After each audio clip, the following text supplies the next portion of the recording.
show is here, might as well get started. All right, so let's see, recording is on, fantastic. Okay, I'm gonna get this show started.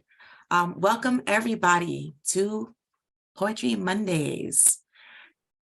Today, we have the delight of, you guys are our franking experimenters. It's gonna be good. Today is when improv collides with poetry. We have Mike Amori here. He is our guest facilitator for the day, and he is going to walk us through how today is going to go down. I would ask for those of you who are new, please keep muted if you're not chatting in the moment, just to keep the background noise down, and then Mike will help you through some other things he wants us to try out just for better viewing pleasure while we go through this exercise. Just remember, have fun.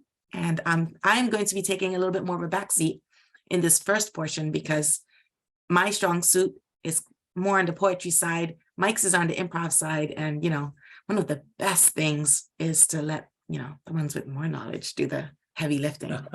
So with that, Mike, take it away. Thank you, Maritza. Hello, everybody. I'm really absolutely thrilled to be here. I was fortunate enough to have attended some of your meetups with poetry, came in as a complete beginner and walked away amazed at how the poems that you wrote, the collaborative poems, how just incredible they were when they came off.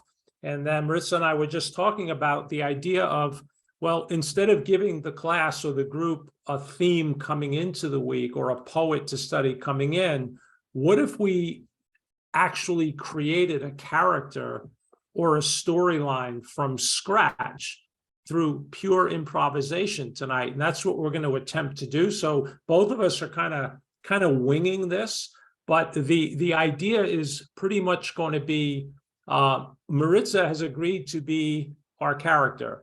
And in a few minutes, after I give you the layout for tonight, she's going to come on screen and she's going to say very little. She's going to introduce herself and give us just a glimpse into this person. We don't know much about her life, and we certainly don't know anything about her story. That's going to be for us as a group to create that. And we're going to do that the following way. The first part, as we start to talk and improvise together, is you'll come onto the screen and contribute one of two ways. One, you can just tell me, and we'll have a conversation together, what did you take from her initial monologue? Did you sense an emotion from her? And you can actually throw anything at us. Did she make you think of something sad, something exciting? Anything is fine. You can say, I thought of this, or she reminded me of that. The second way you can initially contribute is if any of you have acting experience, if you write your own poems, anything in this realm, how do you develop your characters? Because since as a group, we're going to be building this from the ground up, if you have any personal tips about how you develop characters, we would love to hear that. Just absolutely love to hear that. Anything that you say is fine to contribute. What I highly recommend is that you take some notes down and listen to the people that come before you, like what are they contributing? And after everybody gets a chance to talk first, and again, the two ways you can contribute, you can give us your reaction to what Maritza's character gave you, all improvisation. Whatever she gives you, you can share with us. If you have your own tips about contributing, share them with us. Then once, and I'll announce this, we're going to go part two. And this is the part where the reality starts to take shape.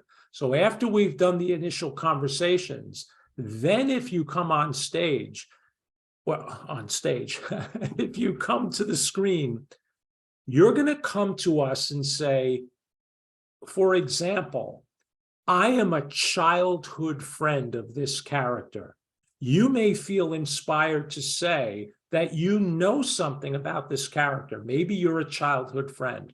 And whatever it is that you say, is now a fact. And that's where we'll dovetail with real improvisation, because the improvisation that I do is comedic improvisation. And really any kind of improvisation that you're doing, when you're on stage with someone and a line has been given or a fact is there, that is now part of the reality of a scene. So if you come on and you say to me, and I'll just be facilitating this, that this group has now established that you're a childhood friend.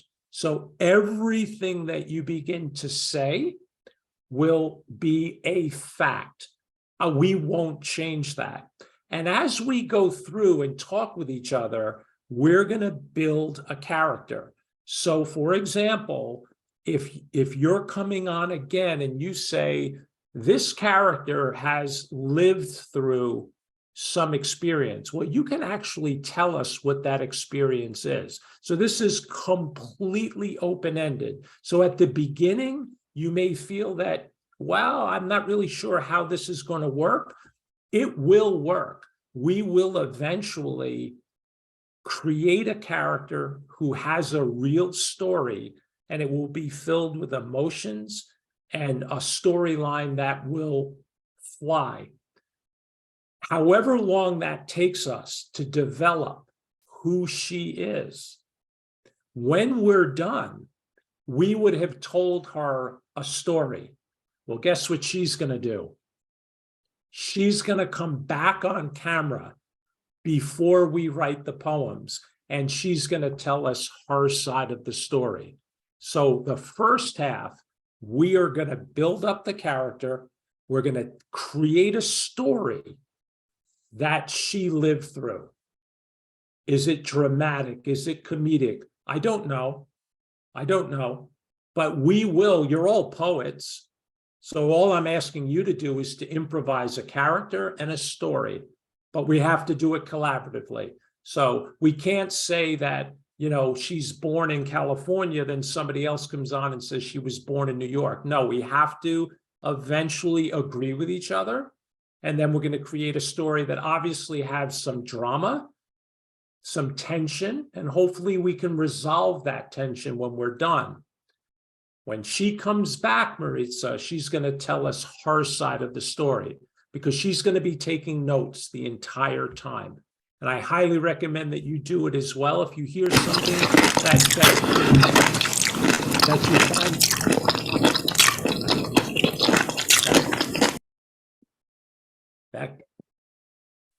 if you find something interesting, you definitely want to take some notes. That was a crunchy pickle, I think. That may have that may have been what made that noise.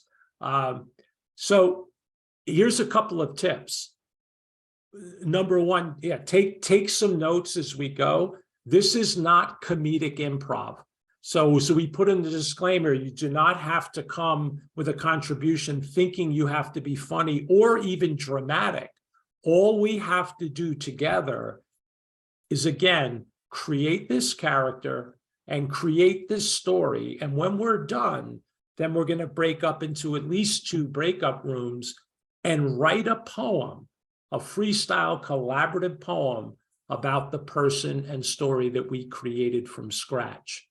So I hope that sounds pretty reasonable. Does anybody have any questions before I ask Maritza to start her opening line? If there's any questions, you can just type exclamation in chat. Oh, it looks like we're... Rose, a question. Hi, when you say share, do you mean react with like facial expressions and such, or? At the first time through, no. The first time through, you can just give me an idea of what you think Maritza is about.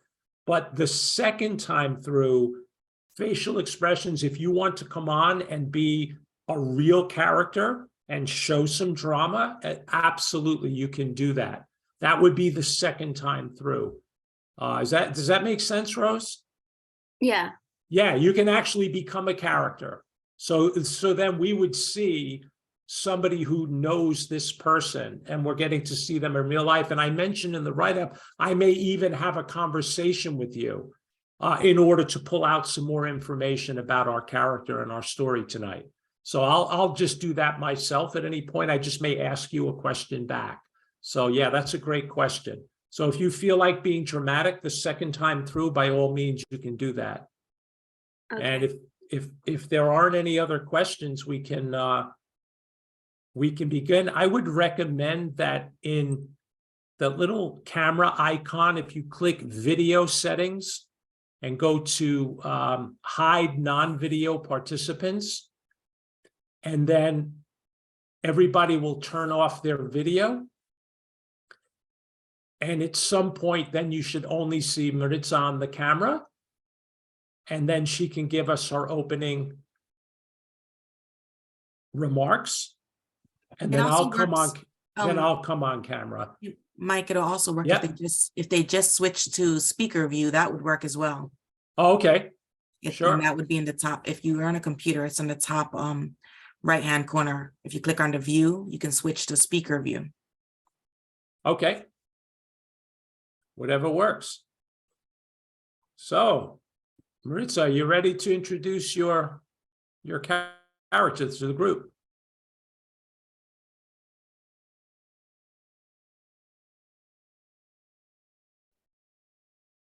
Well, hi. I mean, I really appreciate that you're not staring at me, because people staring makes me nervous. My given name is Orlando Francesca Rebecca Maria Rivera Cruz Cruz, but you can call me Ali.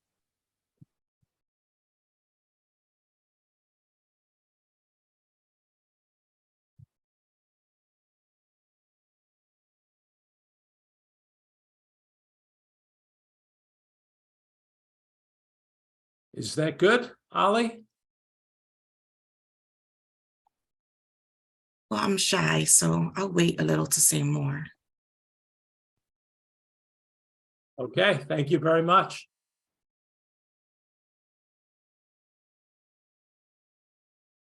All right, my friends.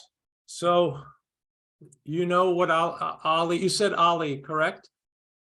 You know what Ali looks like? And you heard some comments about Ali being shy and not feeling comfortable that people could see her on camera. But that's all we know. So the first round through, all you have to do is type in chat that you would like to give a reaction to what you just saw, period. Did that opening statement give you any sense of where this might go? That's it. And again, if you want to dovetail that with, if you're an actor or you have some experience about creating characters, remember, you're all poets. So what did her opening statement pull out? Just type an exclamation point and I'll call on you.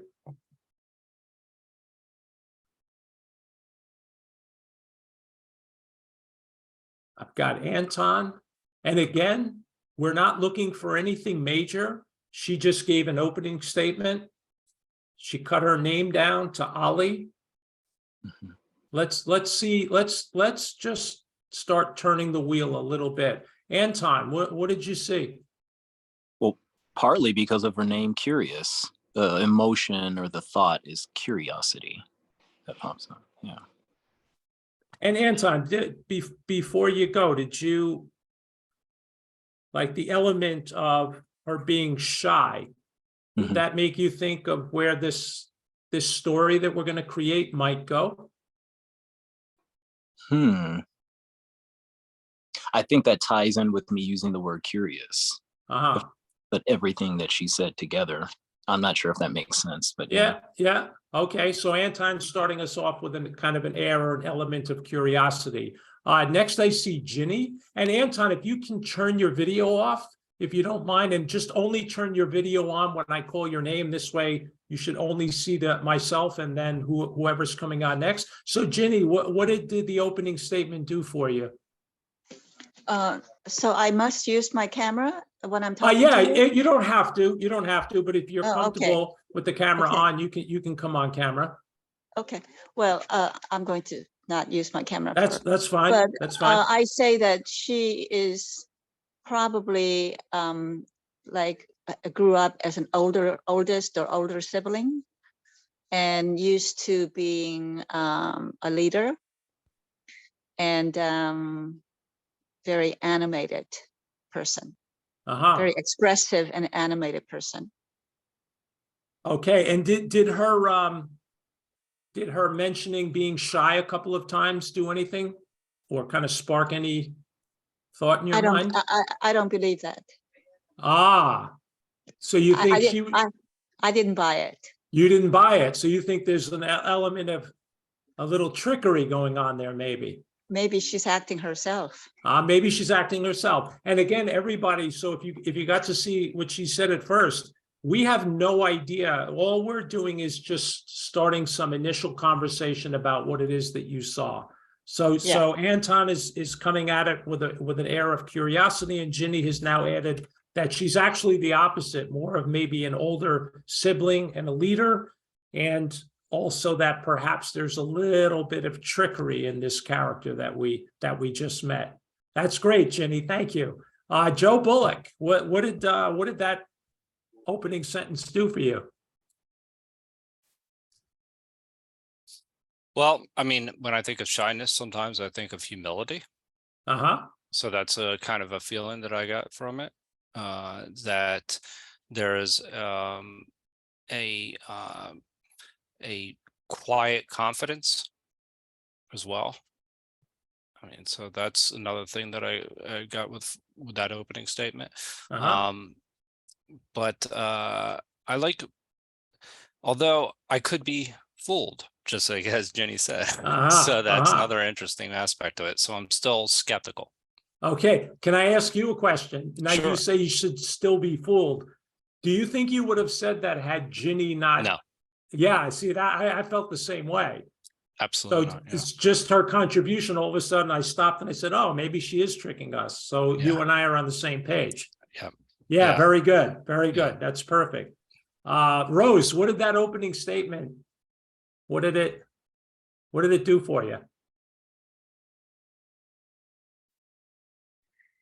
So I knew Allie from primary school. She was a good student and a teacher's favorite. Her favorite class was English, and she loved writing poetry. So what I'm going to ask you to do is I'm going to come back to you, Rose, because you're already in character. So you knew her from grade school. Yes. You primary did. School. Now, before you went into character, just you, Rose, what was your initial reaction as just a poet here when you saw her open up?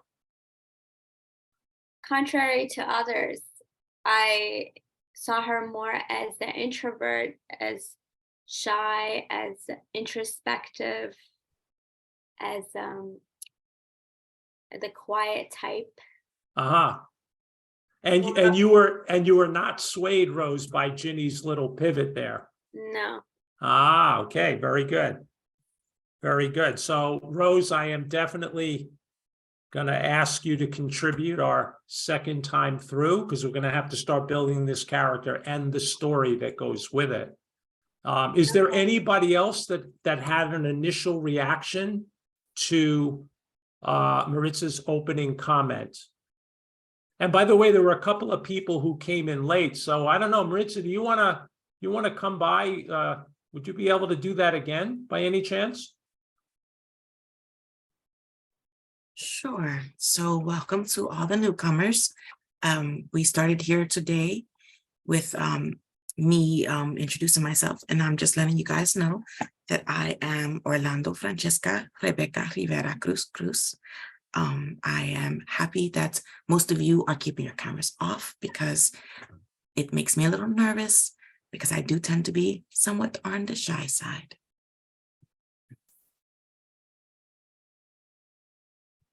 Okay, so that is going to be a character that we are going to be writing freestyle poems about. Is there anybody else who wants to just give me any reaction to what you just heard before we go through the second time and we actually start talking about characters and a storyline? Paul, what did that initial? Well, the second time was reinforced the thought I was having, and it may be that I don't know. There's certain aspects of the way names are transmitted in cultures that I may not be totally familiar with, but the pure length of the name implies a rich history, some sort of multiple generational issues, a complex, rich history that is hidden in the name. Did you sense any, I don't want to use, maybe I do want to use the word royalty or something regal hiding in there? Or do you think there's No, but I sensed, I see the contradiction that Ginny talked about as more of, now that we're talking about this, more of like shy, but also pride. I wouldn't say royalty. Yeah. Somehow a pride in that lineage. I don't mean royalty though. Yeah. Very good. Very good. All right.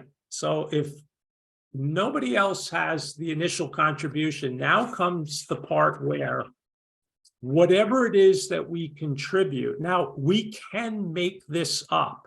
We can make this up. However, whatever I accept from you will be the reality for anybody else who follows. So you already got a hint of where Rose is going to go. She was a primary school friend. And I'm going to start. I'm going to ask Rose to come on first. But what we're doing in this portion is now we're building the story. We need some drama.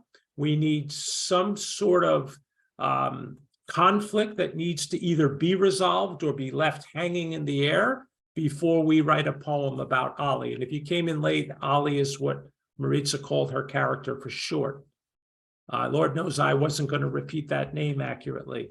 So that's what we want to do now. Now it's time to really create a character and find out what's behind the curtain with this, with Maritza's character. So Rose, I'll ask you to jump on first. And if you want to give us your character's name and how you know Ali, that would be great. My character's name is Rosa, and I knew Ali from primary school. She was a very good student. We weren't close, but she was in my class, in my English class, and she was the teacher's favorite in that class. And her favorite class was English, and she loved writing poetry in her spare time. And one day she read a poem in front of the class that was an assignment that we had. And everybody was really impressed with the poetry skills that she had, the poetic skills.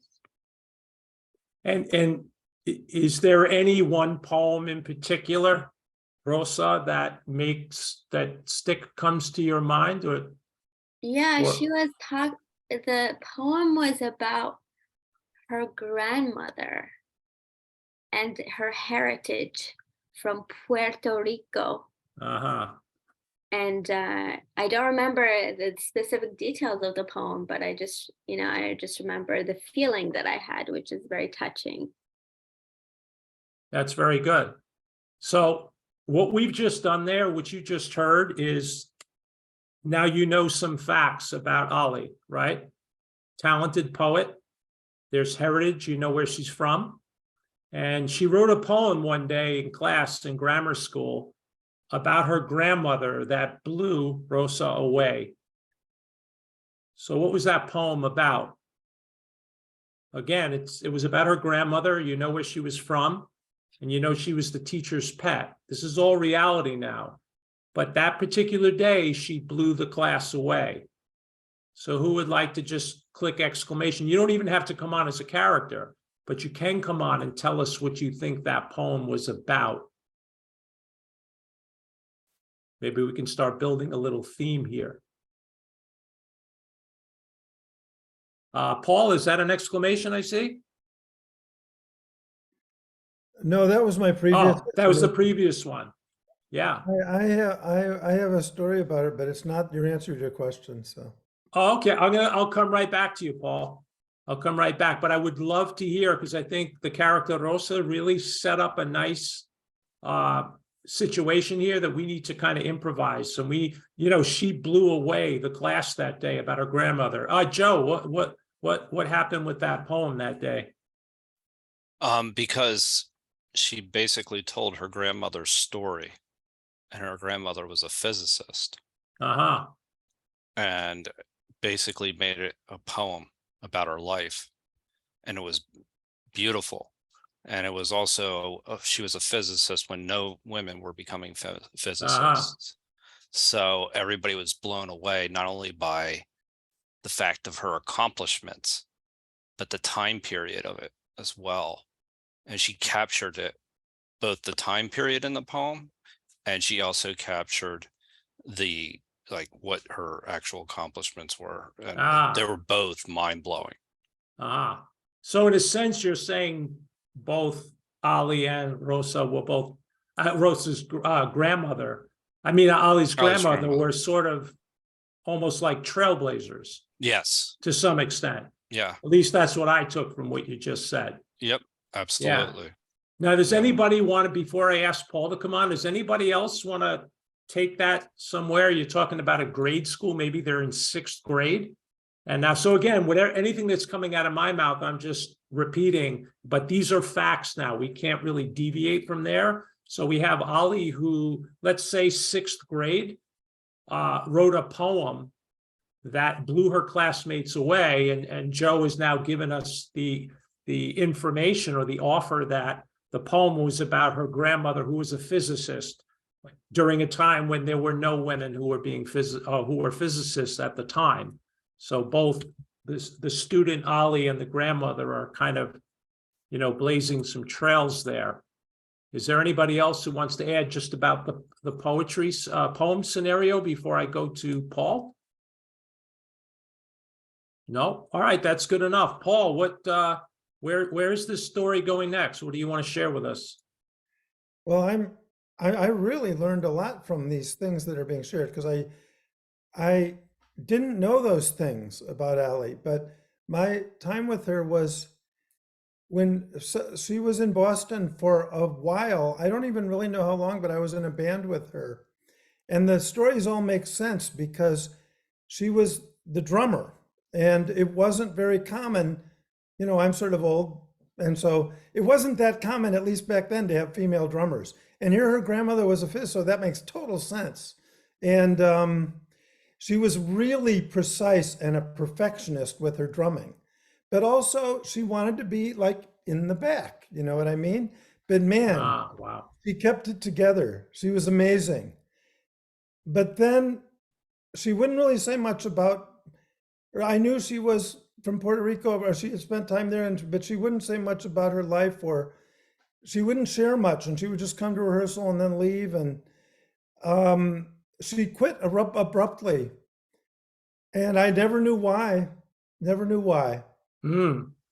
So that's my exposure to her, but she was a pleasure to play music with for a brief period. Wow. And Paul, what instrument did you play in the band? I was a guitar player, still am. Okay. There you go. Rhythm guitar, lead guitar, and what kind of music were you playing? I was really into learning the Latin rhythms. Okay. And I was playing with a bunch of people who knew it really well, like her. So right. I was doing like the beats of various part of Latin America and Puerto Rico, but I remember doing like bossa and doing like Jobim stuff and doing Puerto Rican stuff, and I was learning those rhythms. So I was really one of the people who was trying to keep up. Great. And I want to keep you on for a minute, because you said a couple of things that were really fantastic. One, so she's not playing timbali or conga, she's playing a regular set of traps, like a regular set of drums. And you're right, there aren't, at least back in the time where Joe was connecting to as well. So whatever year this is, that there weren't many female physicists, and there certainly weren't female drummers sitting behind the whole kit. So Right. again, like you've connected that trailblazing aspect. Yeah. And you also called back to her opening statement of her being a little bit shy. So Yep. she prefers to be in the back. So in terms of improvisation, what you're all doing is perfect, because you're calling back to the reality of something that was offered earlier. Maritza started out her character saying she's a little shy. She didn't want the camera on her. And then we find out she's a physicist. She found out she wrote a beautiful poem. And yeah, all of this kind of fits together. And one more thing, Paul, before we get somebody else to contribute to our character, you said that she was very precise. Well, that's the thing about, you've got to be as a drummer, you know, like who's the one holding the backbone? And she was picky too. She was shy, but then when someone in music, like a soloist will actually rush the tempo. They'll start singing at a faster rate than the song should go. And she would call it out and say, hey guys, you know, stay with me, you know. Yeah, We're rushing it, things like that. So and what did you find it shocking? Like, when she wasn't calling something out, was she just talking at a low voice, or what was her demeanor like when she wasn't amped up? But even when she was amped up, she did it with a firmness, like that way she says her name with pride, but still there was a quietness at the same time. It's a little hard to describe. Yeah, you know? yeah, good. Yeah. Yeah, But that was you perfect. could tell it meant a lot to her. And she kept her tempo like a rock. Not all drummers do that. That's correct. And what was her relationship with the bass player? Were they in lockstep together? Because they usually are in bands. Were they?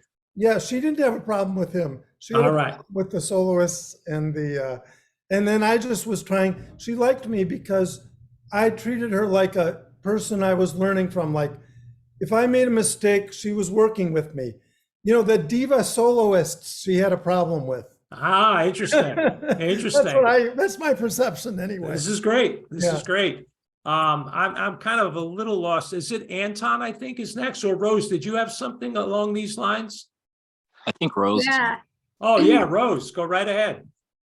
So a friend of mine told me, who knows Ali, told me the reason why she quit the band is because she was having an affair with one of the band members, but I wasn't told who exactly it was. And when they broke up, that's when she quit the band, because she didn't want to be in the same place anymore as him. And Rose, or this is Rosa, I guess I'm talking to, were you privy to what the affair was? Was she in love? Was she heartbroken? What do you think? Yeah, it must have been love. Otherwise, like, she wouldn't have quit. Like, she was heartbroken. That's what I was told from a friend of mine. Okay. And what age do you think she was when she, I guess Paul or Rose, you can answer that question. So we have her at around 6th grade. She's already an established poet, blowing the class away. And now we also find out her grandmother was a physicist. And when she's playing in this band, you know, she's probably out gigging already, right? So what is she? She was 26. 26. She was using her poetry skills to write lyrics for the band, right? So that, you know, she was one of the lyricists in the band as well. Very good. Yeah, I like the idea how all of you, so Paul sets her up in the back, you know, Maritza sets her up in the back. She doesn't want to be near the camera. And then, so she's the drummer, but she's also at the same time writing the lyrics, which would be at the front of the band. The vocalist would be in the front. So it seems to me that she's kind of got this kind of swirl going on, you know, at least that's how I'm taking it from all of you. Paul, do you want to add something? No, that fits the ages. I was going to guess her age in the mid-20s. Yeah, what were you going to say? Yeah, I was going to say 22. I was going to say mid-20s. Mid-20s. Yeah, good. It's about right. Yeah. All right.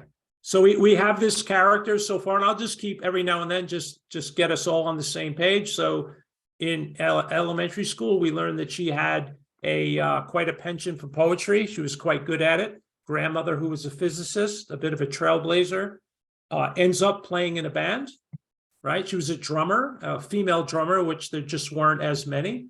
It was definitely a smaller number, but also writing lyrics. So she was alternating between the back of the band, and then, you know, her work is at least showing up at the front.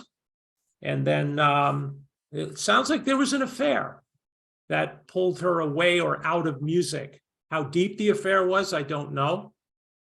And how traumatic in her life, or where it took her from the band, I don't know. So maybe if any of you have any idea what her next step was. Anton, you have an exclamation point up. Oh yeah, I was actually just going to reinforce something that Paul said, but were you asking about the affair specifically? If you want to go back to Paul and then do something about the affair, you can do both. Okay, I may or may not say anything about the affair, but Paul is right on about her being in the band, and I was there one time when she was like, if a singer was off tempo, and she would call it out. I saw that, so she's not shy. Is what I. So she's not shy. She stays in the back, but then, you know, so maybe Ginny originally, maybe Ginny caught very early here that, you know, she's no shy girl here, right? It's not. She there's a reason why she's in the back, but she certainly has her eyes and ears open. Oh right? yeah, I would say that she's not shy. I was only there that one time. I'm sense of a friend, but I know very with little information, I know very well. Yeah. And would you mind describing again just what it is that you saw and how she reacted to the other musician?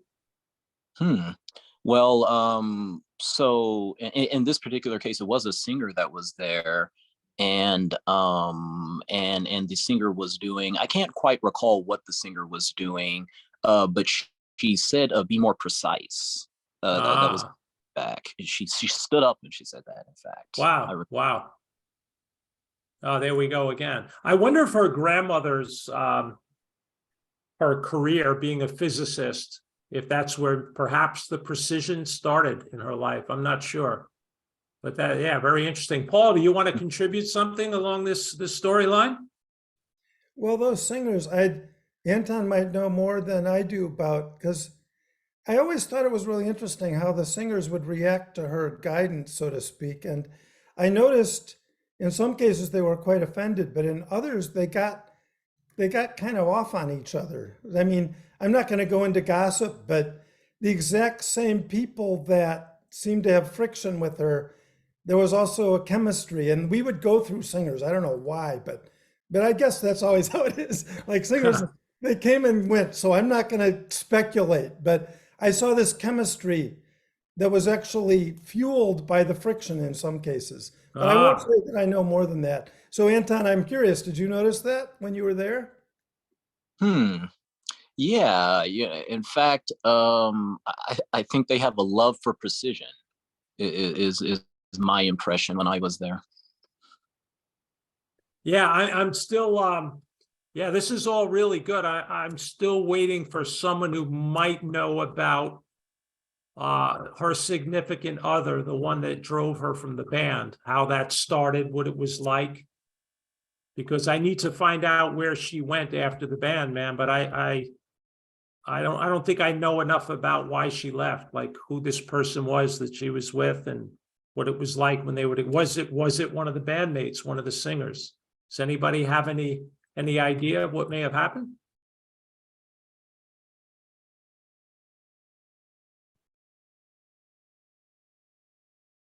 I don't believe you. Somebody must know something. I'm racking my brain for all my memories. I can't put it together.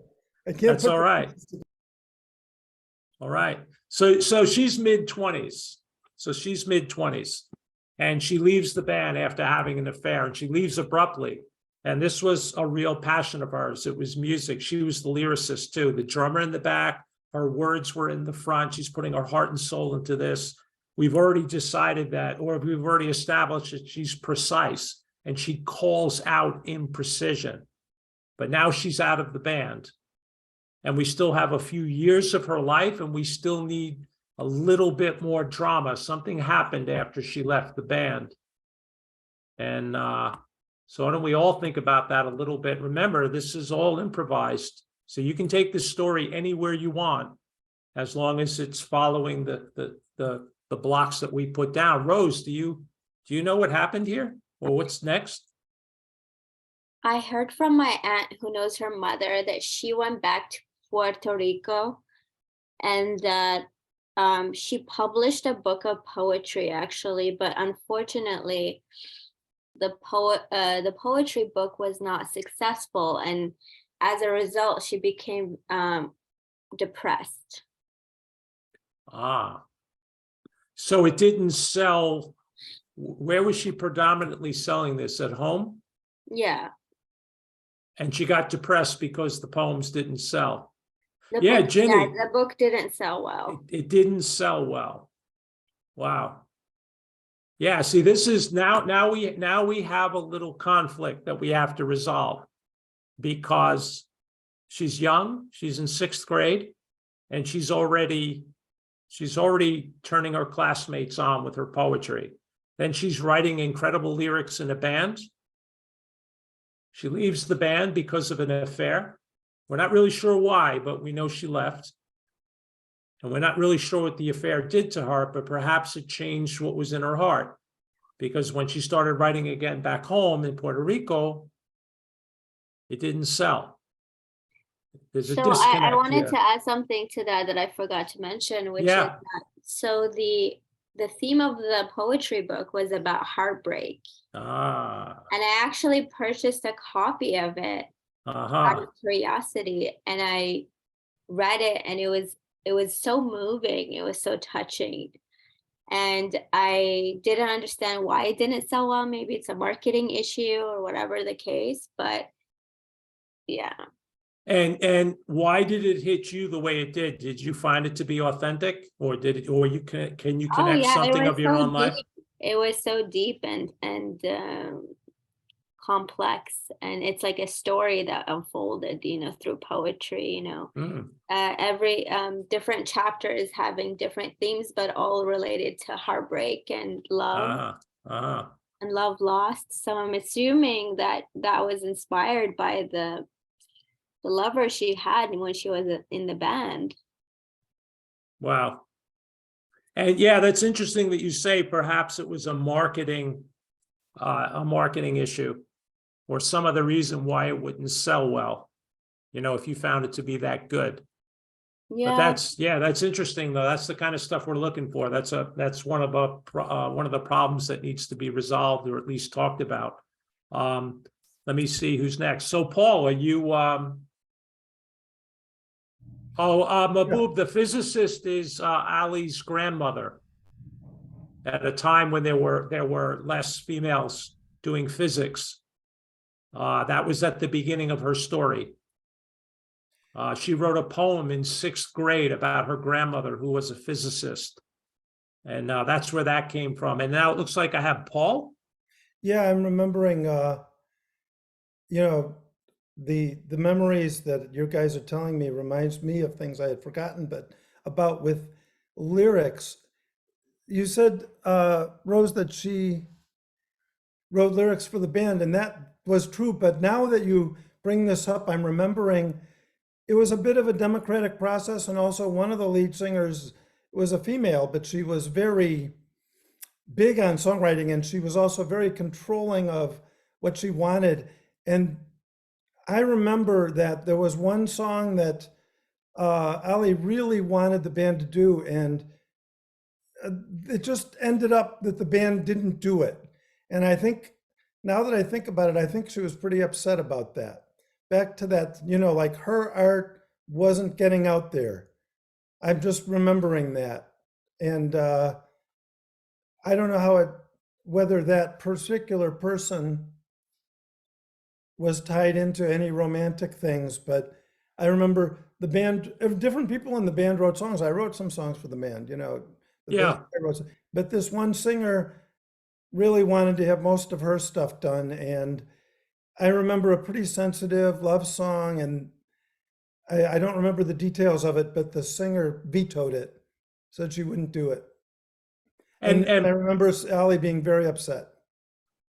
Okay. And Paul, when you were in the band, did she ever collaborate? So when you say different people wrote songs occasionally, did they ever collaborate with her, or was she kind of a solo lyricist? Pretty solo, but she'd have a tempo, she'd have a rhythm in mind, but she let other people harmonize and do the melody. She didn't try to write her own that I can recall melody or harmony, but she'd have a feel in her mind, you know, a rhythmic feel, and the lyrics, excellent lyrics, I remember. And some we did do, but not all of them. And yeah. Yeah, very good. Rose. Oh, it's just I'm remembering now who is the lover. It was actually the female singer who was her lover. I just remembered it now when Paul was speaking. So can I add something there though, Rose? Please do. As a musician and also in that musical world, I don't want to actually disagree with you, but yeah, I can imagine that happening on it. I can really imagine that, but there were so many rumors circulating all the time. Are you absolutely sure it was that person? I mean, I can imagine a rumor and I can believe it, but I'm just saying, do you know that for sure? I'm just curious. It could be. I heard that from a friend of a friend, so I don't know.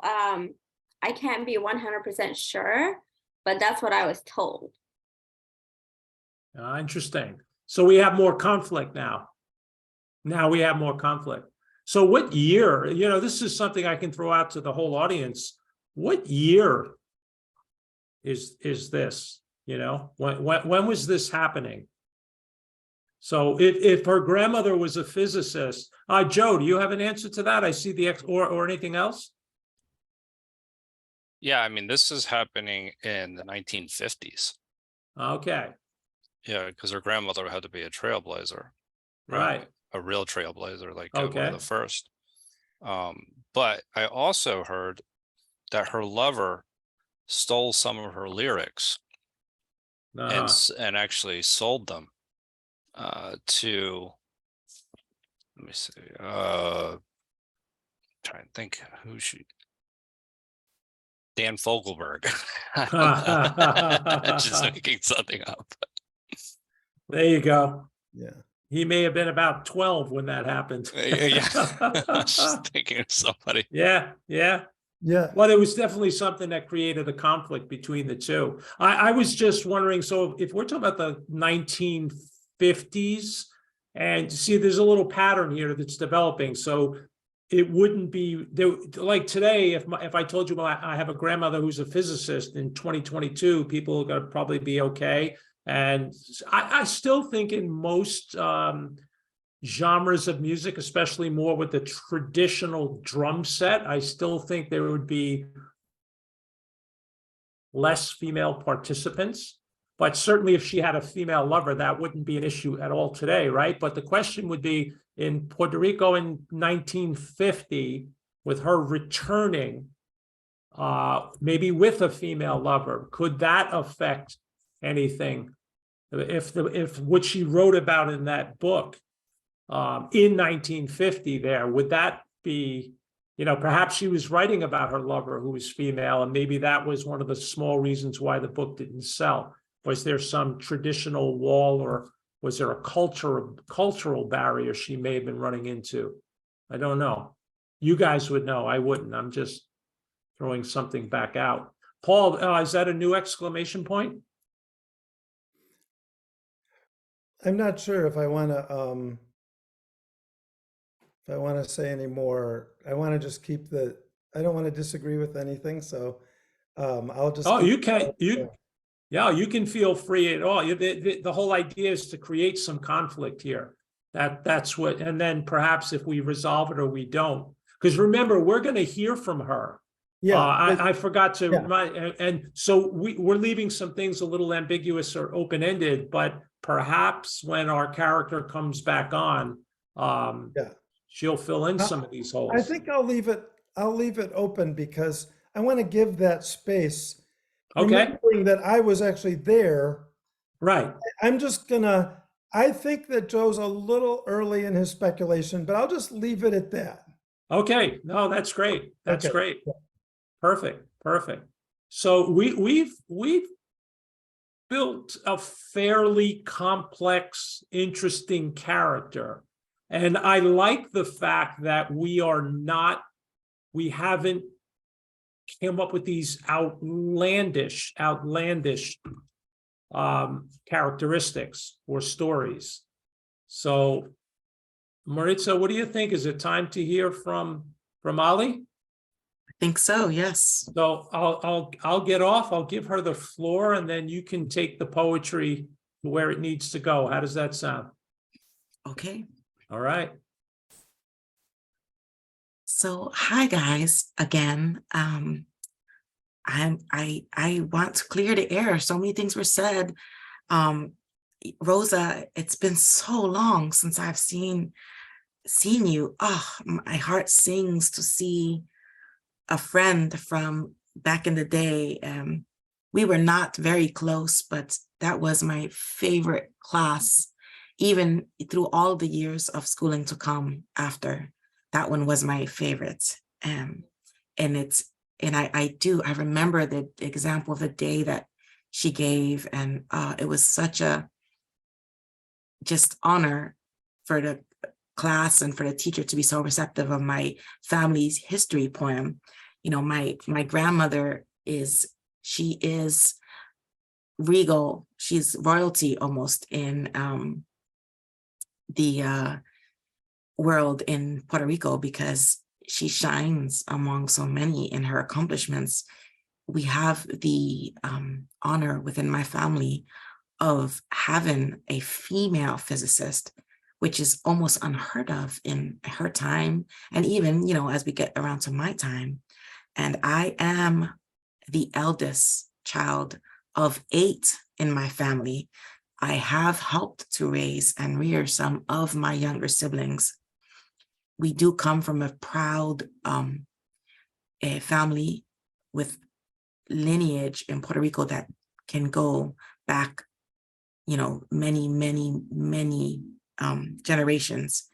So we have a Puerto Rican pedigree that is rivaled because there are not but so many in Puerto Rico who can claim a lineage such as my, you know, family tree can, you know, the Rivera Cruz line and lineage is very strong and interconnected.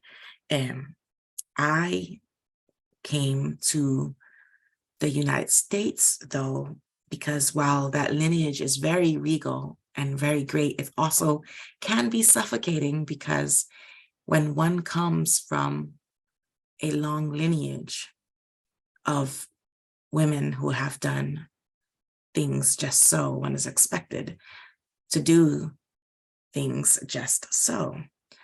I did go to school and I did become a physicist, just like my grandmother, but I hated it. I hated it. So I just did not follow in the footsteps of my grandmother, which made me kind of a shame and the black sheep of my family.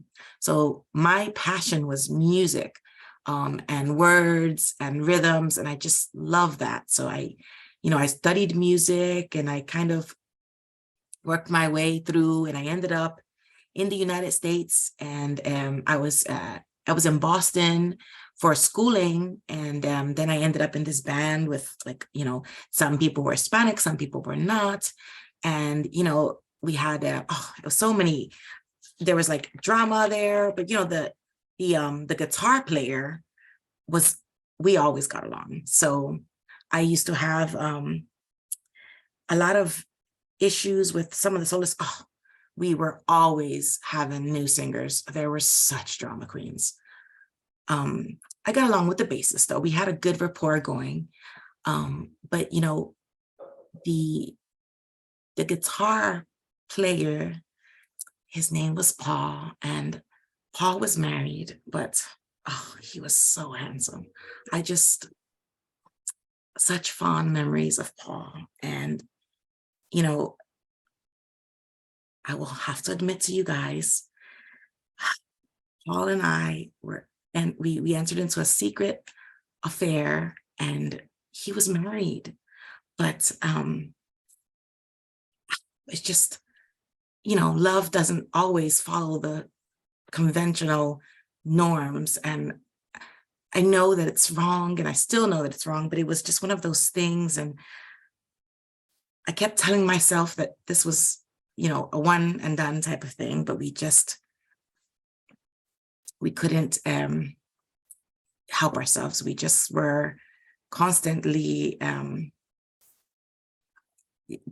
we kept being drawn to each other. The chemistry, the music, just the mix of, so I was the drummer and he was the guitar player. And can you just imagine the chemistry there? It was just great. But, you know, I'm a private person, and I could never get out of my head the shame I was bringing to my family. And then one of the many different soloists saw us and was trying to blackmail me. So I ran away, and because I just could not bear the shame of, you know, I was already a failed professional to my family, because a musician is not somebody with a career. In my family, a musician is somebody with a hobby. And so I ran back home. I couldn't bear the shame or the drama of someone finding out that I was in a dalliance with a married man. You know, this is just not something that was done. So I went back to Puerto Rico, and I just could never get Paul out of my mind. And I put up my drum set, because it just, you know, every time I heard music or, you know, the bossa, I just thought of him. He was so talented, and he was such a desire to learn, which was very attractive to me. And I just couldn't. And so I just got into writing, and I wrote, I got back to my, you know, a passion of mine, which is writing. And I lost myself in it, and I thought I had something that was great. And I poured my heart and soul into my book on poetry. And this cruel, cruel world did not accept it. The world does not want to hear about how a heart aches and mourns for that which it cannot have, unless one is more explicit in detailing one's sorrows. And I still decided to keep, you know, as much private as I could, my heartbreak. So I used metaphor, and I used imagery, but I just don't, I think perhaps the world wanted something more happy or shiny.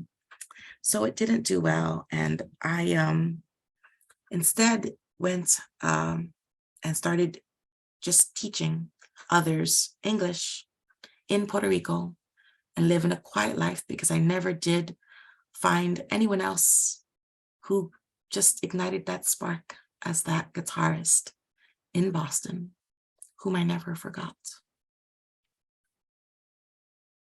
Wow.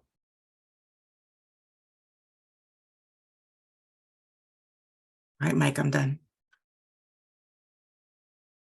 That was terrific.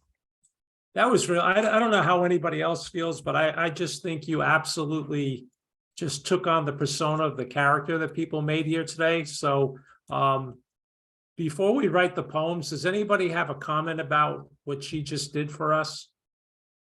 Because we're going to write a poem now, and she'll lead us there. But before we write the poem, does anybody have a comment about what we just did tonight, or what she just showed you about what we created? It sounds very believable. Yeah. Good acting skills. Thank you. So now we want to use the story to, oh wait, no, go ahead, Anton.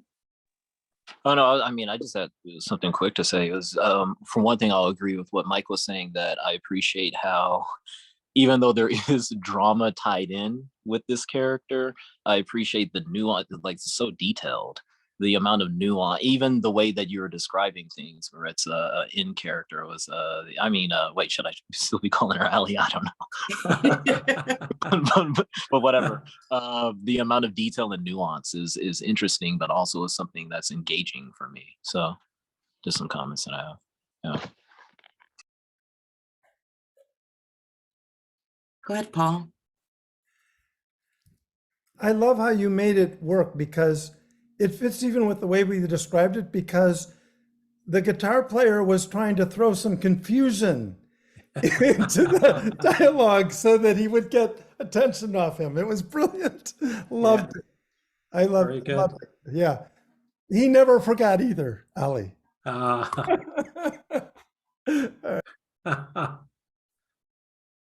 Wow. Okay, so what we're going to do here is we're going to, we're a pretty small group, but I still think in the interest of time, let's split out still into two groups. What I would like is, if I would love for Paul to indulge me and play moderator in one of the rooms, and I'll play moderator in the other one, if that's okay. Yeah, that's fine. Yeah, awesome. Thank you, Paul. So, and what we'll do is, well, we do need a theme. And I will give, can you guys just type one word into the chat for what you think our theme today should be? Just let me give you 30 seconds. Everybody type one word in. If nobody else types anything in, we'll go with the one that's already there.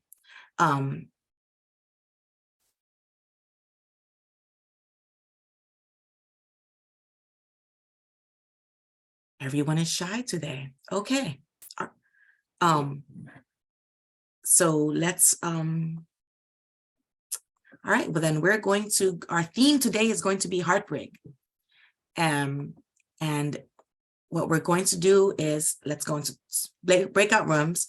Now we're kind of running a little long on time. So let's do this. We're going to let's make it a short poem. Paul, maybe we can do, what do you think, Paul, is a good length for if we try to do 15 minutes writing lines and 10 minutes massaging the poem? Sure. Yeah, I mean, you know how we'll play with it as it develops, but sounds fine. Yeah. Sounds good. So a poem, you know, the theme that you're going to focus on is heartbreak. Yeah. And I like that. I'll be really interested to see how you come. Now, try to keep, so the theme is heartbreak, but for today, feel free to bring in any of the elements that are still lingering from this character's story that we created here today. And we'll go from there to try to see what we can come up with. And I usually set a timer. And for those of you who are a little newer, there'll be 2 breakout rooms.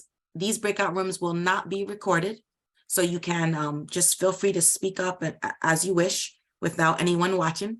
And there'll be a moderator in each room. The moderator will throw up a white board on the screen, or a white screen, and you guys are going to just call out poem lines, just lines of poetry for the first 10 to 15 minutes. And I'll let the moderator decide if he thinks 10 minutes is long enough or if he needs the full 15. That's up to you, Paul. And then in the last 10 to 15 minutes, you're going to together massage the poem, rearrange the lines so that you can have a cohesive poem to bring back to us in the main room. And so that's how that's going to go. Does anybody have any quick questions before I split us off into breakout rooms? So Maritza, looking at the clock on my computer here, we'll be getting back like at about 10:40 or so. Yeah, Yep. 10:40, Okay. 10:45. Yep, okay, got it. I got it, yep. Sounds good. Mike Amori, did you have preference? Do you want to be in the same room with me or the opposite room with me, or do you not care in either I direction? don't care. I don't care. Okay, all Yeah. right. Then we are going to, I'm just going to tell the computer to assign everybody manually.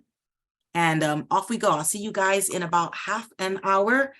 Have fun. I look forward to seeing what we come up with.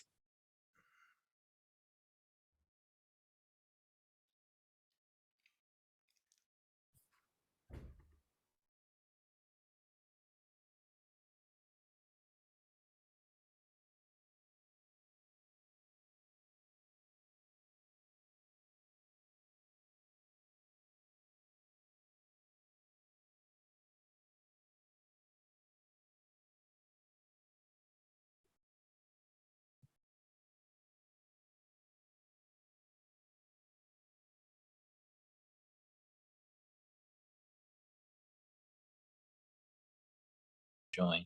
Ah, okay. So I got a couple people dropped off. So my Oh. breakout rooms are, no, they're okay. I've got, where's Joe? Did Joe leave? Oh.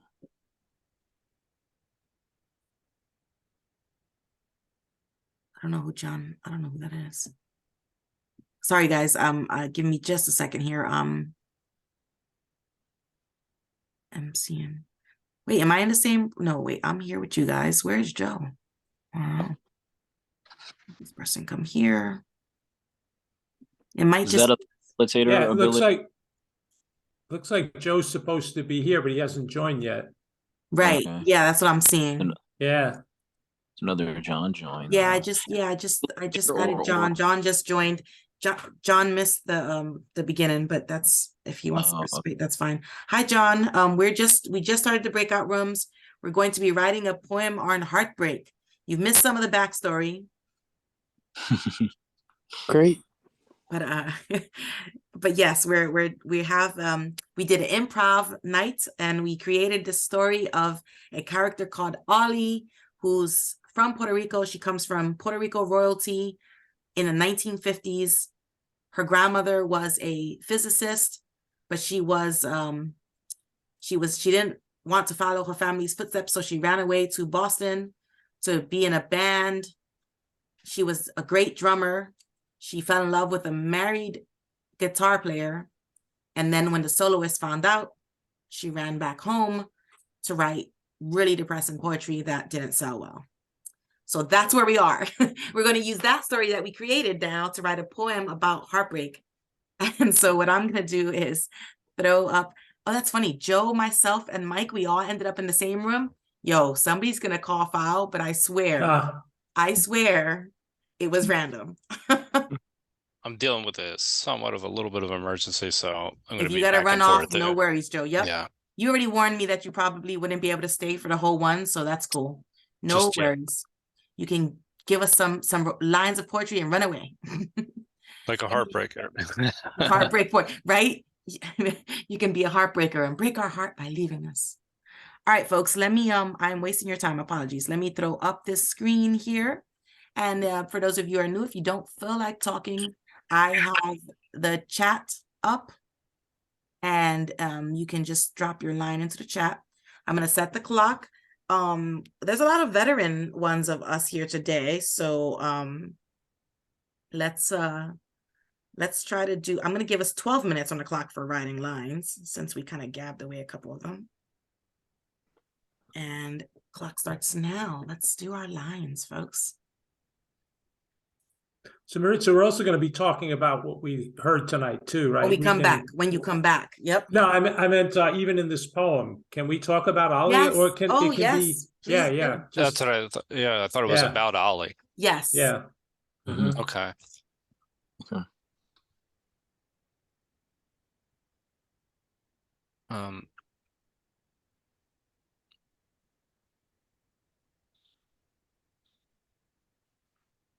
Hmm.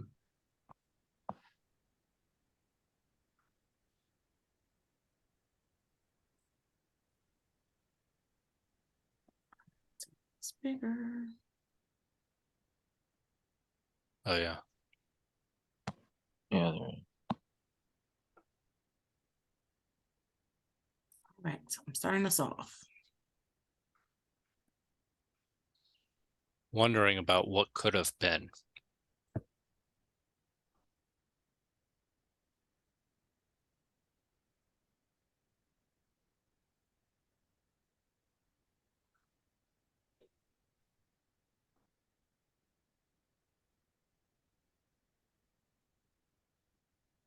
My words are older now, but the question still stands.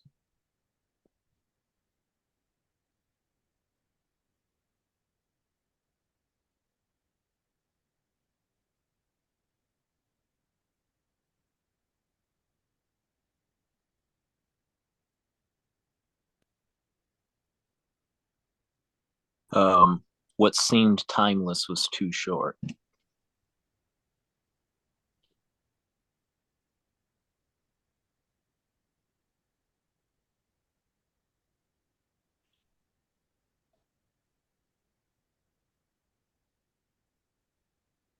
Wish I had played better at sports or sport.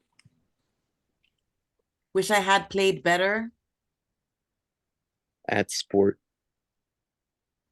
Hmm.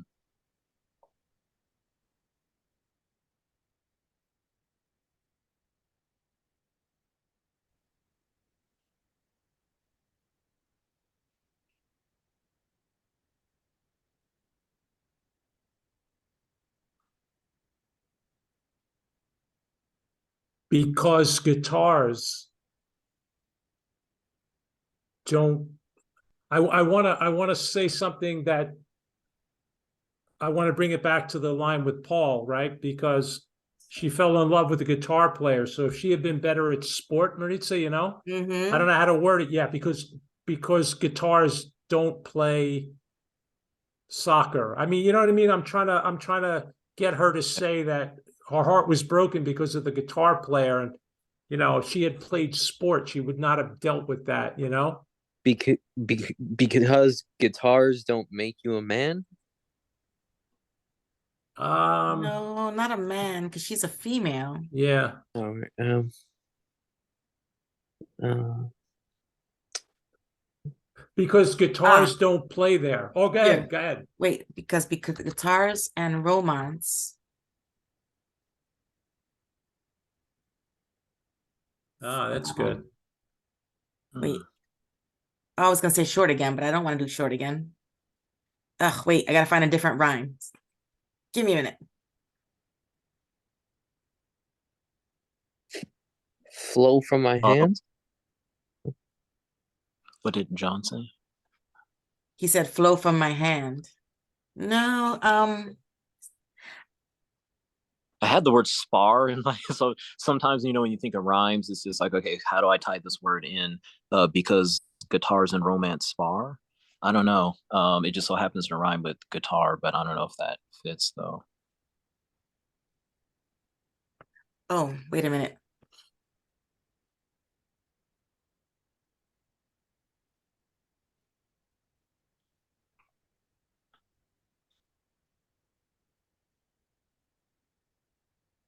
Hmm. Wait. It also could tie No. in with John's sport, whether it's spar or duel or some sort of game competition, you know?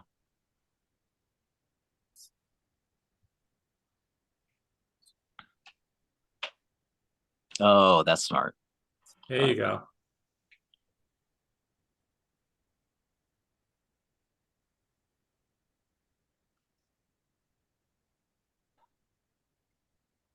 Shoot.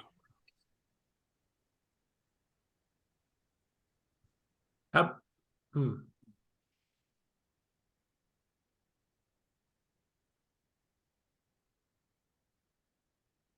Okay.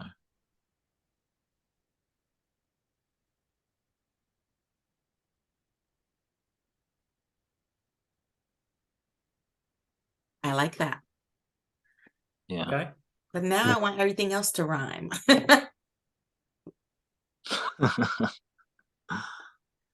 We can work on that. We can work on that. Um, I don't know, it's common when we're writing though for there to be some lines that Mhm. rhyme, rhymes that That's don't. true. Very true. Very true. In this type of poetry, in rap, you can't get away with that. Mhm. Yeah. No, no. I mean, like Right. throughout the whole thing. I mean, like mostly rhymes throughout the whole thing, not necessarily every Mhm. line. No. Right.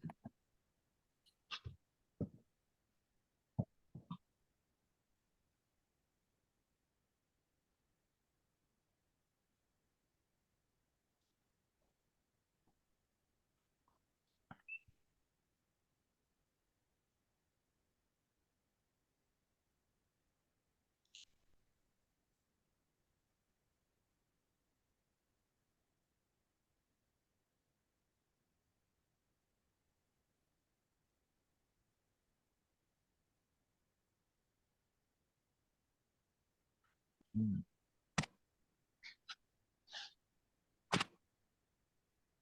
Oh, John dropped off. Oh no.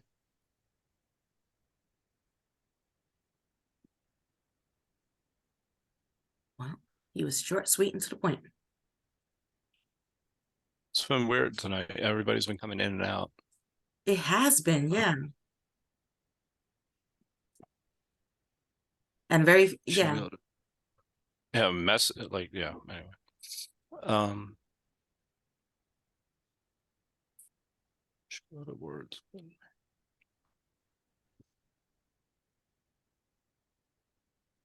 She spends.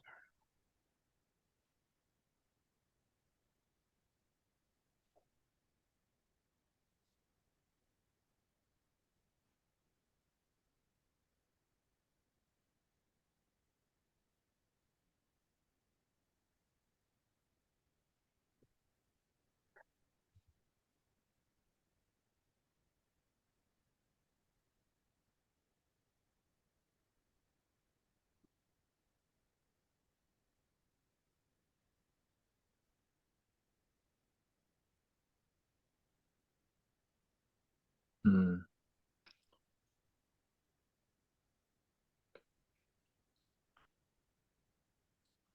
How about the next line after that? My grandmother knew this all along. Hmm. Hmm.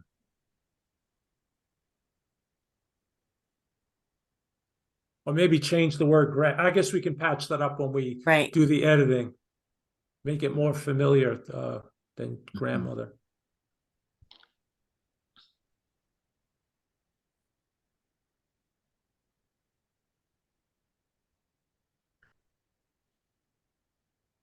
Okay. Um.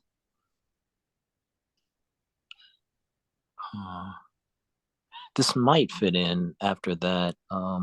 Despite her lineage, she chose to write lines.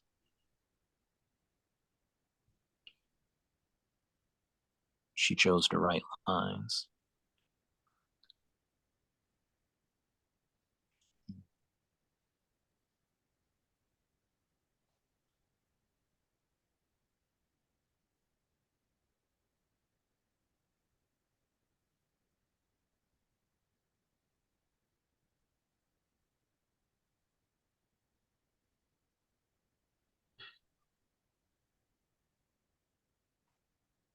Oh, you're recording, Maritza. Oh, snap. Mhm. Crap. We could do some Okay. takeaway. Welcome back, everybody. So hopefully this was an enjoyable process for creating a poem. I'm delighted with how this came out, and I'm just super excited and anxious to hear how it went in your group. Paul, how was the experience? Yeah. We flowed right along, and we were still editing at the very last minute, but I hope my group feels comfortable that we did end up with something coherent enough to hang together. We made Awesome. so we'll basically call ourselves ready because Fantastic. Well, what I'll do is I'll give you an extra 30 seconds. I'll read ours first. So Okay. that if you need to move an extra period or something, you can do so. All right, I'll just proofread while you're doing that. but, Sounds great. All right, okay. folks. So this is the poem. I'm going to throw it on, share it up on the screen with you guys. So Shrikant, the theme we gave that they wanted to do was heartbreak. and they were building off of this story of Ali, the girl from Puerto Rico with the grandmother in the 1950s who was the trailblazer physicist, and she was one of 8. She ran off to Boston to get away from her family lineage to play drums, and she started an affair with a married guitarist, and then ran back home because she didn't want that to be discovered because of the shame, and she wrote really sad poetry that didn't sell well. So using that, here's the poem we came up with. What seems timeless is too short. Wish I had played better at sport, because when dueling involves a guitar. Maritza, I'm sorry to interrupt. You're not sharing the poem. Oh, crap. I don't even want to know what I'm sharing with you. Sorry, guys. I'm going to try that again. Take 2. All right, let me try that one more time. Which one is this one? Oh, that's why I was sharing something else. Apologies. Okay. I'm going to try that one more time. What seems timeless is too short. Wish I had played better at sport. Because when dueling involves a guitar, one is lost if one knows not how to spar. She wielded words but made poor melody. A lonely heart views all life as parody. Her abuela knew this all along. Wish she'd heeded her experienced song. Despite her lineage, she chose to write lines. Not family nor training is how she defines that spark, that quiet pride she had in her prime. Like her lineage, she's stuck back in time. She who spends her long years pining, wondering about what could have been. Words older now, but the question still stands. Thank you.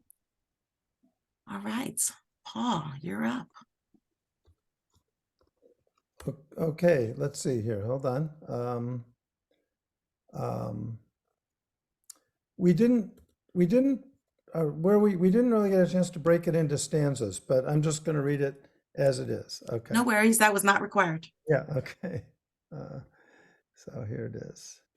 Can you see that? Yeah. Okay. They say a heart must break before it opens. My shy heart aching for your love, a force that physics can't explain. Even the waters of March can't raise my spirits. Memories of sultry strings, now simply lonely echoes. Lovers from different worlds, now worlds apart. An affair to remember how I wish to forget. Can it be after so long? Never will stop the meters of my poems and the drums of my existence. Love's rhythm skips a beat. I cannot love another, for we were made for each other. If you still feel my heart beating, I am sad for you. A broken beginning leads to a broken ending. We are broken together. Yeah, that's So, 2 beautiful poems. That was great. Yes, very, very much so. Now what? Wow. Now I cede to our guest here, Mike first to Mike wants to ask some questions and shape us through here on what we experienced. Yeah, I've just absolutely loved both of those poems. I love the way you used the word physics and the drumming aspect. You called that all back. So I was very uncomfortable at the beginning of the night, only because of the format. I had absolutely no idea where this was going to go. But from my experience, it was able to just kind of transcend being a facilitator. And what happened for me was it was like reading a book or writing a book with all of you. And then when Maritza came on, it was like I got to watch the movie. Now, that's how I took it away. And it really, when she started to speak, I felt that was really Ali. And it just kind of, she filled in the blanks. Paul, I love the way that you left just enough space that it could have been you, which tied into how Ginny started the whole night, saying there was a bit of mystery or trickery in that. And I thought there were just enough callbacks to make it feel like real improvisation. The way Joe brought in the physics aspect, and then the females not being drummers and physicists, and then it all ties back where she goes back home. So for me, as a guest and as a facilitator, I had an absolute blast with all of you. I hope you enjoyed the format. I thought it was great. It was very nerve-wracking for me at the beginning. Yeah. Because I had to say something, but not too much. And I felt like I didn't say enough. And then when somebody came on going, oh, I didn't believe her. I was like, oh gosh, what about me was unbelievable. But and then as it kept going, and it was just so funny because the mystery, they kept going, oh, this little gossip was here and this little gossip. And then Paul came on going, but was that really? Because there was all this other gossip happening. And I was like, ooh, he sounds like he's protesting too much. Why is Paul protesting so strongly? And so I felt the need to let folks know why, in fact, Paul was protesting so strongly. But it was quite a delightful experience. It was the unknown in the beginning was very, very much anxiety inducing. But I'm just absolutely delighted with the way this came out. I just love it. It was great. This was definitely a out of my comfort zone kind of experiment, Shrikant and Mike. But I am happy to have experienced it. Please, guys, cue yourselves in the chat. I would love to hear your thoughts on this process and how it went, and what do you think? Comments, criticisms, please. We welcome everything, just respectfully. I'd love to hear from you.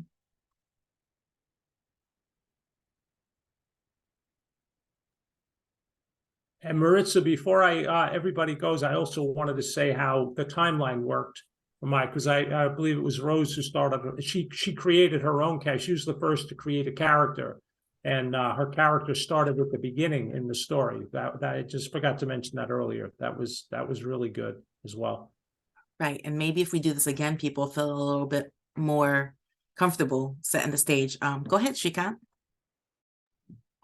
At your convenience, I would like to ask people the question whenever it's appropriate. How was this experience different from the Poetry Mondays that we've been doing? What makes this different for you whenever you want to take that? No, that's great. Please, let's put that on the table as well, since we're kind of a little short on time here. Let's go ahead and please answer that question as well, because I would love to know that myself. So I'm gonna have first up I have Joe and then Rose. Go ahead, Joe.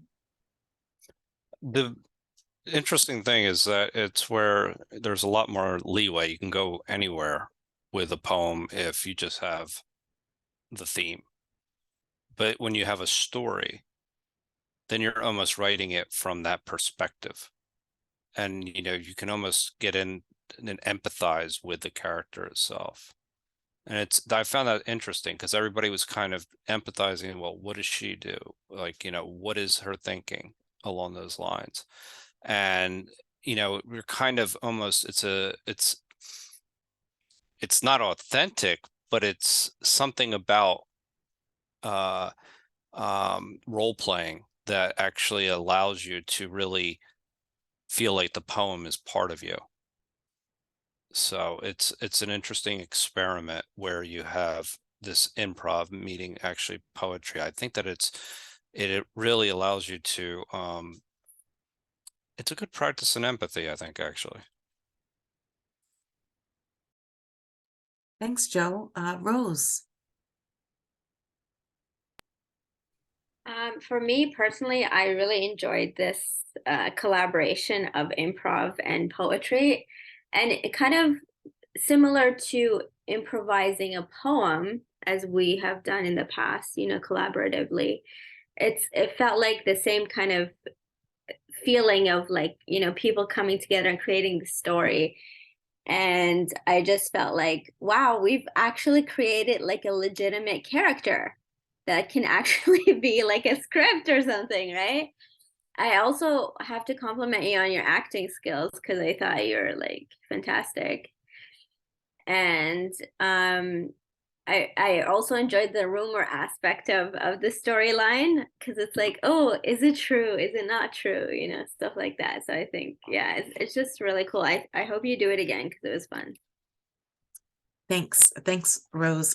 For me, this was different from what we usually do here with the collaborative poetry, in that there were so many more unknowns, and it was demanded of us to be, collaborative earlier, and not just collaborative. We had to be like on the spot with our ideas and creativity, because usually you sit and we slow walk our way into the creative process. We're reading our favorite poems. Pretty much it's like the equivalent of sitting around the fire sipping our little coffees before we get down to business. Today it was like from the gate, it was like, oh no, you're on, you didn't drink your coffee before, you ain't got time for that.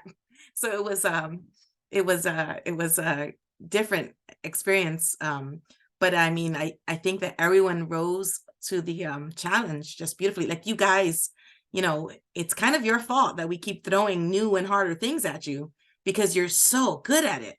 You just rise up like, nah, piece of cake, we got this. And I just wanted to add that it also, like, you had to pay attention to what was going on, what other people were saying, so that you can kind of build on that storyline, right? And recall. That's true. And people did that so great, Shrikant. They were like amazing. Like, you wouldn't know that this was something really alien that we were throwing at them, because most of the people in attendance today actually were not the improv crew. Mike's long-term improv folks had disconnects and weren't able to make it. But our usual comers, they and even newcomers we had, they just stepped right up to the challenge, and it was pretty great. I think Mike did a great job of kind of feeding us in certain directions, and kind of I think what was really helpful was the little recaps. He was really good at saying, oh, we have this, oh, this is happening, where are we going from there? I think that was very helpful. Paul, go ahead.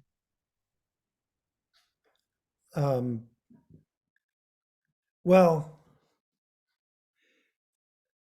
I think this was really remarkable. It was good for me because if you try to write, I don't know if you guys, everyone's done a lot of writing here. I don't know if you've tried to write dialogue or write, like I actually created this screenplay that I hope someday to make into something. So I've tried to write dialogue, but the hardest thing that they tell you when you first do it, typically, I think, is that doesn't sound like a real person. That's like, that dialogue you wrote, nobody would really talk that way. You know what I mean?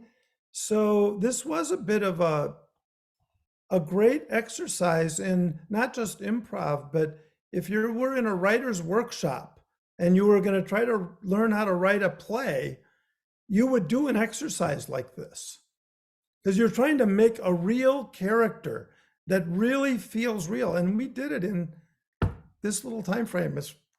And I learned, like, I wish I could have this little group pick every character I ever created and then have someone be it, and then have a bunch of conversations, and it would just flesh out the character. So it was beautiful. Thank you. It's funny. I had almost that same thought. I was like, oh gosh, the things I could do in life if I had these kind of people like feeding me lines, this would be great. Go ahead, Shrikant. So the observations that I made from everything that you're saying so far, I just showed up now, but I'm just going to tell you the observations that I see so far from this. So firstly, you can look at it from the perspective of the collaborative breakout rooms. What is the input to it? I think the input to it is very different than what we had before. Okay, so that's one. And second is the character of the first part. So there's first part and the second part. The first part is very much kind of mostly physical, of different characters acting, going places, doing things. So it's kind of outer story being built. There are inner elements of it, but the focus is on action interaction between characters. And that has its own way of kind of improvisation and building up. So there is a creativity involved in that. Now, I think the most beautiful thing is that the result of it is the input for the collaborative poetry. Okay, before, otherwise you have a concept like fear. Okay, that is relatively a very poor, sparse object around which to build poetry. Here you have a very rich character, story, interaction, all of that as a starting point.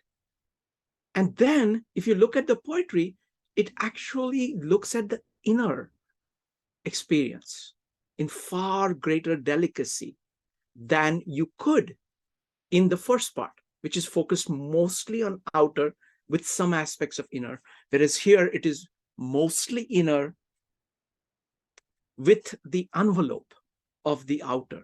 So I think it's really, really beautiful, both these things, and kind of, you're actually feeding a lot more into the collaborative poetry room. And in the first part, you're doing something which is very different. You're actually building a far more complex, integrated structure of characters interacting in a story, a progression, which is very different from a poet, a typical poem. So that, I think that's what stands out to me. Shrikant, even more amazing is that we did this story and we told them, all right, guys, type in one word in the chat that you think would be like the theme of the story if for going forward to the poem. And so Rose put in the word heartbreak and nobody wanted to put anything after. Everybody was like, yep, that's it. Like, it was like absolute agreement. Everybody was like, that's the theme. That's what we're going in to write our poem about, because that's what we have to write about. So it was really quite astonishing. And I don't feel at all that the poems suffer. Like we've had one or two times that we've tried something new and the poem wasn't quite as deep in the theme as we wanted to explore. Like we didn't get that subconscious energy from the people, from the poets. We got that today. Like, it just even, I love the first line from Paul's group. They say a heart must break before it opens. Before it opens, I just see, when I hear that line, I see like ink coming out of her heart to bleed all over the book. And that's what's creating these poems that are so drenched in her heartache that they don't sell well because they make people too sad to buy them.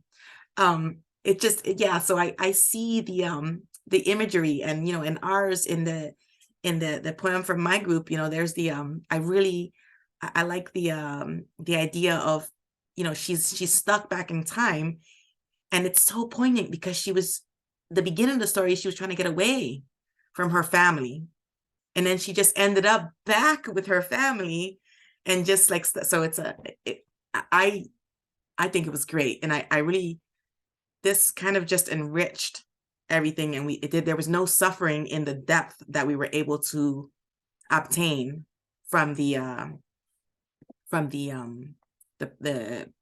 story and into the poem. Would anyone else like to comment? I'm gonna go ahead and post ours. I forgot. Sorry, let me post this. Go ahead, Shrikant.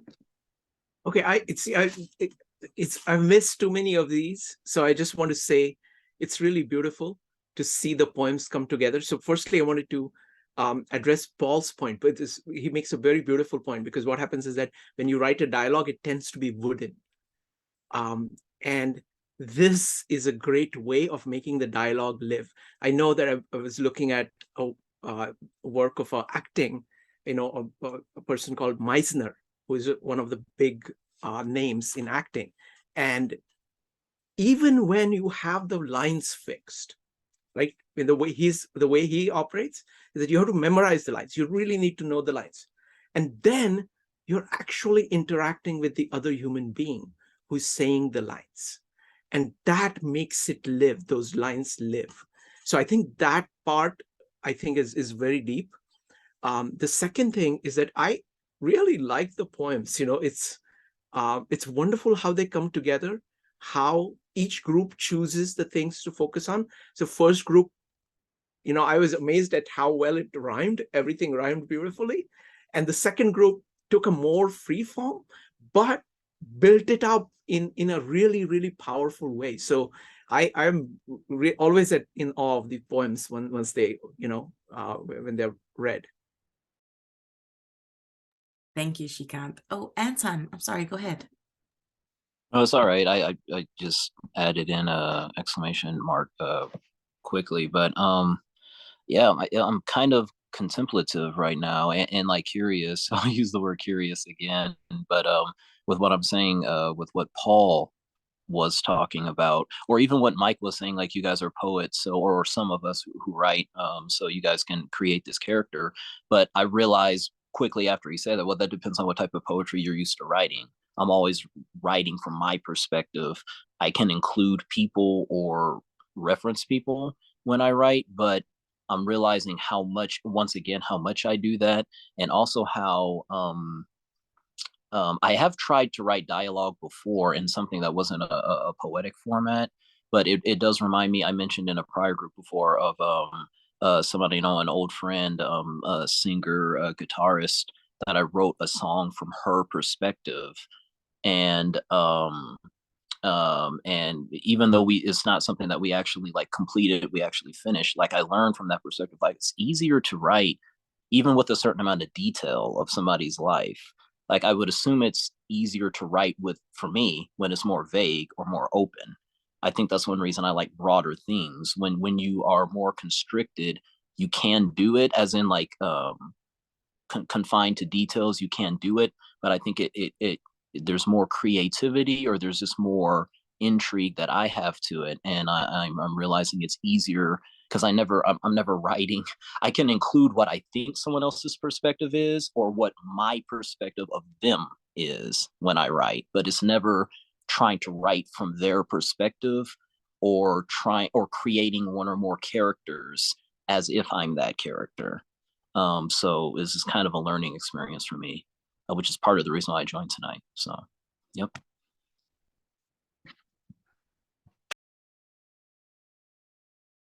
Oops. Thanks, Anton. Go ahead, Mike. Yeah, I was going to say from the improv perspective, I thought we did very well. As Rose mentioned, that you're forced to listen. You had to listen and to make sure that everything was in agreement, which it was. I would say that when Paul added that air of mystery, that was not disagreement at all. That created conflict, which I think every story needs. Every improv scene needs to have some conflict. But I think the poetic license we took is that we didn't resolve it. At the end of these poems, at the end of the story where she left off, she went back home, but her heart hasn't been healed, and we're not really sure where she went from there. So I like the idea that there was this little mystery. So I think technically, from the improv side, we including the callbacks that people used, I thought was really, really good. And then as you wrote about, it's colliding with poetry. So then the poetic license takes over and says, yeah, we did everything correct technically, but we left the reader with this kind of, open-ended story at the end. So yeah, I thought it was all great. Thanks, Mike. I felt like she needed the open-endedness because, the best artists are the tragic ones, Yeah. naturally. Go ahead, Rose. Yeah, I just want to say that that's interesting. I found Anton's comments interesting because I've also written poetry in the past, and we have a tendency to write it from our perspective, right? But this kind of forced, like, I was putting myself in the character's shoes, and like, how would she feel, right? So that's also, somebody mentioned empathy, right? That's a practice in empathy, and I think that's another added layer, which is beautiful. I agree. Thank you, Rose. Go ahead, Paul.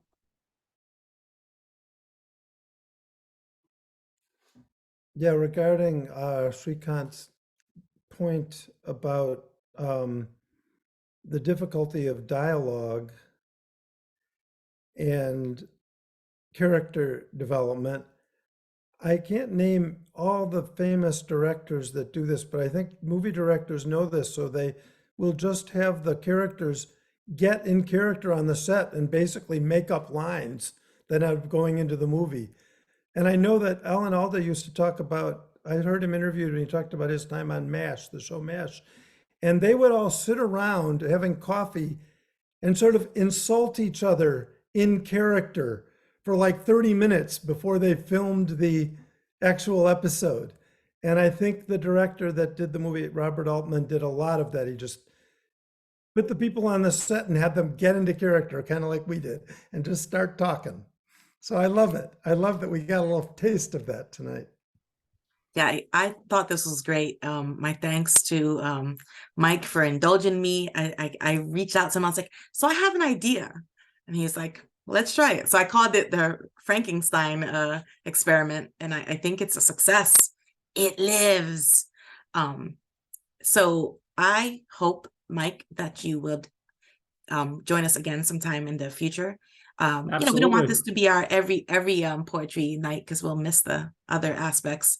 And we have other things to try, but I would love to incorporate this occasionally, to you to be our guest. Folks, this was delightful. Just to let you know, we are taking a break at the end of the year. We're not going to do a session on the 26th or the 2nd, but we will be here next week, because next week is only the 13th, right? No, wait, 12th. Yes, the 12th. So we will we'll be here. I don't yet have either a poet or a theme for you, but I will have it, and we'll get it posted in advance a little bit before. We have some other ideas that we want to try, but we will wait until the new year to try some more new formats. For things we have coming up, folks, we have so many great meetups here at 52 Living Ideas. Shrikant, would you like to do the honor of letting us know what great things you have planned for us? Yes, so tomorrow we do Confucius Analects.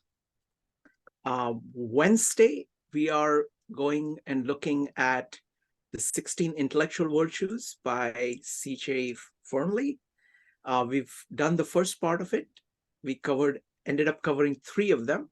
So we are going to vote on the remaining 13 and choose 5 and probably end up discussing 3 again, but we'll see. But it's amazing discussion because each of the virtues is connected to everything else. So the discussions are incredible.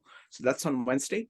Thursday, we're beginning the chapter 14 of Gospel of John.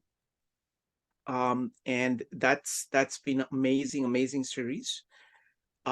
This Friday, what are we doing this Friday? I think we're doing Divine Feminine. Right? Yeah, we're doing Divine Feminine. I don't know exactly the theme yet, but we'll be announcing it shortly. It's a great series being put together by Evanique, Brian, and Penny. So that's on Friday. Saturday, we are doing the Asian philosophy. And on Sunday, we are continuing our Bucky series.